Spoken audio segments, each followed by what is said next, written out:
Hoje, nesse final de semana, a igreja celebra a festa da Sagrada Família.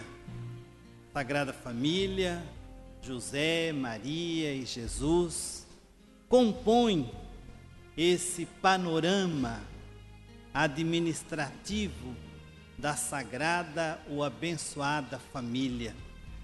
E falemos um pouquinho sobre a família, a sua realidade matrimonial, as coisas que envolvem o âmbito da vida matrimonial. Esses dias o IBGE publicou uma das últimas estatísticas em nível de Brasil e da nossa região aqui administrativa de Presidente Prudente. Uma realidade que o IBGE descobriu é a questão do idoso. O idoso certamente presente na família.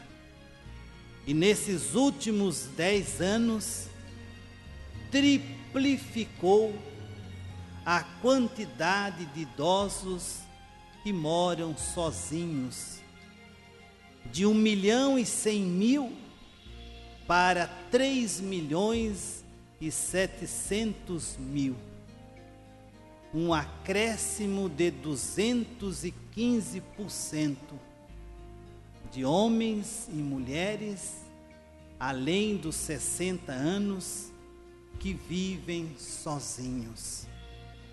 Certamente, este vai ser o grande desafio da sociedade brasileira daqui mais alguns anos. E a gente, vocês que são casados, prepare-se para a velhice. E não é uma velhice próspera, não. Uma velhice de 1000 dificuldades.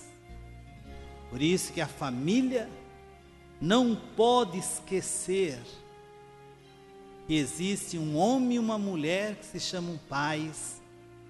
E esses pais precisam fazer o seu pé de meia, independente dos filhos. Antigamente, isso chamava-se abandono. Hoje, na modernidade, chama-se autonomia. Os idosos querem autonomia, querem ser autônomos, livres. E, de certa forma, eu concordo e acho isso muito bonito, que a gente depois, quando os filhos se vão, se casam, a gente não precisa viver da experiência, nem do valor, nem do dinheiro dos filhos. Mas, para isto, o casal tem que viver a sua vida e construir a sua independência. Senão vai ser um eterno pedinte junto a seus filhos. E certamente isto, irmãos, é o grande sofrimento e o desamparo da família em relação aos idosos.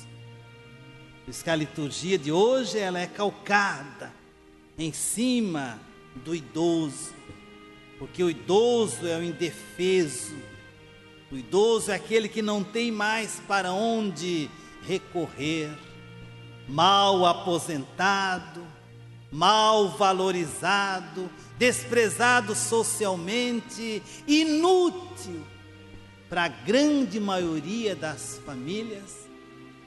Por isso que a gente não pode viver casado como se fôssemos viver uma vida romântica.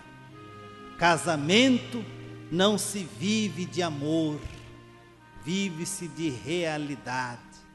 Vocês que são casados, casais novos, comecem a preparar a sua velhice, porque um dia mais cedo ou mais tarde ela vai chegar. E oxalá chegasse com bastante prosperidade.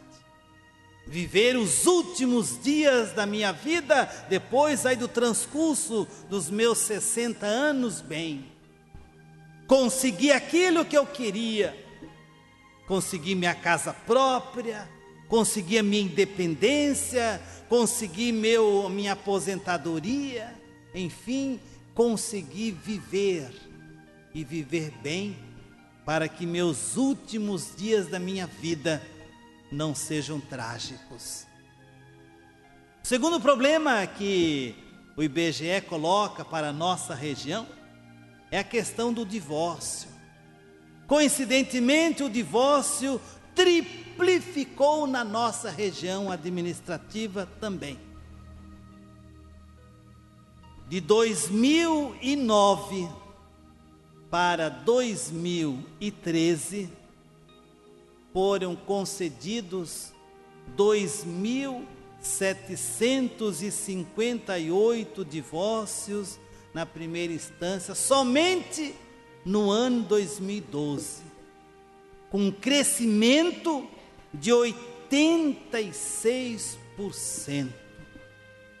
As pessoas casam-se e não se suportam, namoram eternamente, mas não conseguem viver muitos anos casados. Aí vem o desespero, o desânimo. E uma outra curiosidade da estatística é que aumentou o número de separações de casais além dos 25 anos de casado. Casou-se, ficou 25 anos junto com a sua esposa, agora descobre um novo amor. Surgiu alguma coisa nova por aí. Larga a vétia, está todo esmolambento, está caindo já, né? Agora vai começar tudo de novo. A ilusão, né? Da beleza, da vaidade, das coisas bonitas. O cara está velho, se casou com 25, mais 25 dá 50. Arruma uma novinha aí de 20, 18 anos, quem não quer, né? E tem muita gente que acha que este é o fim da picada do amor. É a nova descoberta do amor na velhice, quase no descambar da terceira idade. Por isso que os divórcios aumentaram, as separações aumentaram. Depois ninguém suporta mais viver em comum união, isto é, viver no casamento. Porque é fácil namorar, noivar, cada um fica na sua casa, né? Cada um namora 4 anos, 5 anos, 8 anos, depois casa e vive só 3 meses juntos. Porque aí aparece o que no casamento? A realidade. O casamento não é feito de beijinho e de beijinho. Que o pessoal é tão assim romântico, né? Que nem chama nome de amor, do nome da pessoa. É amor. Amor não é mo. Parece que virou mugido de vaca. Você já viu a vaca mugir? É mo, mo, mo. E tem gente que nem desconfia que está chamando a minha mulher de vaca. Ô mo. E quando o pai chama a mulher de mãe, a desgraça é total, né? É total. A mulher chama o marido, que é marido de pai, ô pai. Aí você vê a falta de identidade da pessoa humana, irmão, da pessoa humana. E é isto que no matrimônio não pode perder, a identidade sua e dele. São identidades que não se confundem, que não se unem nem pelo amor. Pelo amor. A identidade tem que ser preservada. E é por isso que vem todo este desatino na vida do casamento. E 4 situações, na minha visão, que são a realidade que nós convivemos hoje no casamento, no matrimônio. Primeira, é o adultério. Você quer acabar com o seu casamento? Comece no adultério. O adultério é a desgraça, por isso que o adultério detona o pouquinho que resta na vida do casamento, do matrimônio. E quantos são os adúlteros que convivem com essa situação, porque o adultério se torna uma espécie de vício, e ele vai dilacerando o casamento. Ele é como que aquilo que corrói a vida matrimonial, porque o adultério é a ilusão de que nós estamos realizando os nossos desejos a partir de uma outra pessoa, conservando aquela que está na nossa casa. A segunda situação é o ciúme. Você quer coisa que desgraça a vida de um casamento, é o ciúme. Mulher ciumenta, marido ciumento, é uma praga. Uma praga. Você que está aqui, olha. Você que está aqui, homem e mulher, você é ciumento. Se você é ciumento, você é um praguejado, viu? Você está acabando com o seu casamento. Está na hora de ir para o psiquiatra ou para o psicólogo. É insegurança, insegurança. O ciúme, ele destrói as relações humanas do casamento. Ele acaba. Ele é um verme que vai corroendo à medida do adultério, porque o ciúme é um medo do que meu companheiro, minha companheira cometam adultério, me traia. E ciúme não vai segurar nem marido, nem esposa. E o ciúme acaba destruindo as relações, acaba confinando o marido ou a esposa a viver prisioneiro da pessoa ciumenta. Você quer acabar com o seu casamento? Começa a ter ciúme. Terceira situação, eu vejo também problemática na relação da família, é a mulher superprotetora. Muito mais do que o homem, claro. Sabe aquela mulher que superprotege a sua prole, superprotege os seus filhos? Certamente vocês conhecem famílias, filhos enrolados, filhos que não saem debaixo das asas da mãe, porque a mãe é superprotetora. A mãe vai protegendo tantos filhos com medo de perdê-los, que os filhos não crescem. Os filhos ficam igual elástico, vai e voltam, porque a proteção, a superproteção da mãe é muito grande. A superproteção da mãe, da mulher, estraga a relação familiar. Você que está aqui, que você é mãe, você é uma mãe superprotetora? A mulher superprotetora, a mãe superprotetora, não deixa os filhos saírem. Os filhos não voam. Os filhos viram como que galinhas da experiência da águia e da galinha. Fica sempre na proteção da mãe. E os filhos foram feitos para voarem. Os pais têm que deixar os filhos, soltar os filhos para que eles cresçam na vida. E muitos problemas que nós temos hoje é por causa da mãe superprotetora que protegeu tanto os seus filhos, que seus filhos não venceram e não vão vencer na vida. Porque as mães cortaram os filhos, e filho com asas cortadas não voam, não vencem, não superam as dificuldades, ficam presos à sua mesquinhez. Fruto de quê?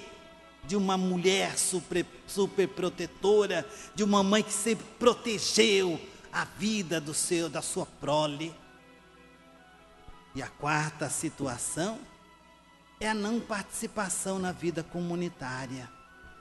Às vezes eu chamo aqui na paróquia de viúvo ou de viúva. Sempre você encontra aquele marido viúvo, aquela mulher viúva que tem sempre o marido ou a esposa vivos, mas nunca os vê na igreja. Então, como nós vamos crescer na vida comunitária, na vida experiência de Deus, na vida matrimonial, se a gente nunca está com o meu companheiro, com a minha companheira, participando da celebração, participando da missa, participando das pastorais, das atividades pastorais. O casamento que se diz cristão tem que viver juntos. E é por isso que você dificilmente vê na igreja uma família. Você não vê pai, mãe e filho juntos. Você só vê o pai, ou só vê a mãe, ou talvez algum dos filhos, mas você não vê a família. É isto que está necessitado, está precisando, nós estamos precisando na nossa vida como igreja. O Papa Francisco, na sua exortação apostólica sobre a evangelização, no número 66, ele diz: a família atravessa uma crise cultural profunda, com todas as comunidades e vínculos sociais. No caso da família, a fragilidade dos vínculos reveste-se de especial gravidade, porque se trata da célula básica da sociedade, o espaço onde se aprende a conviver na diferença e a pertencer aos outros, e onde os pais transmitem a fé para os filhos. Filho perdido é fruto de famílias desunidas. Aqui na paróquia, nosso trabalho de catequese, mais da metade dos nossos catequizandos, irmãos, são filhos de pais separados. Esta é a realidade trágica que nós convivemos e vivemos na igreja. Por quê?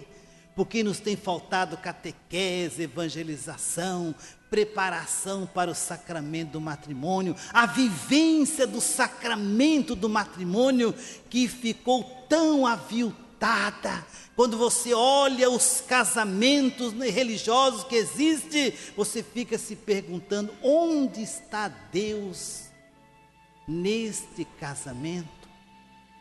Você que está aqui, querido irmão, querida irmã, será que 2014 você não poderia resgatar a sua família? Será que você não poderia resgatar a sua esposa, talvez seu marido, seus filhos, para conviver e viver uma vida realmente evangélica? Porque quando o evangelho entra dentro da minha casa, Deus liberta a minha família e me faz uma sagrada família.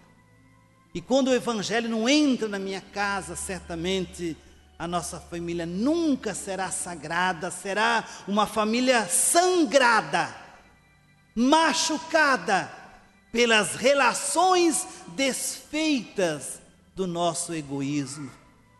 Então, nesse dia da Sagrada Família, rezemos pela família, rezemos pela sua família, rezemos pelos divorciados, rezemos por aqueles que vivem uma segunda união, para que, contudo ainda, eles possam viver o amor, a solidariedade, a fraternidade, a generosidade, e eles possam dar aos outros casais que vivem, entre aspas, bem como sacramento, o testemunho de uma vida diferente, porque é possível, mas só é possível quando a gente coloca Deus dentro da nossa casa.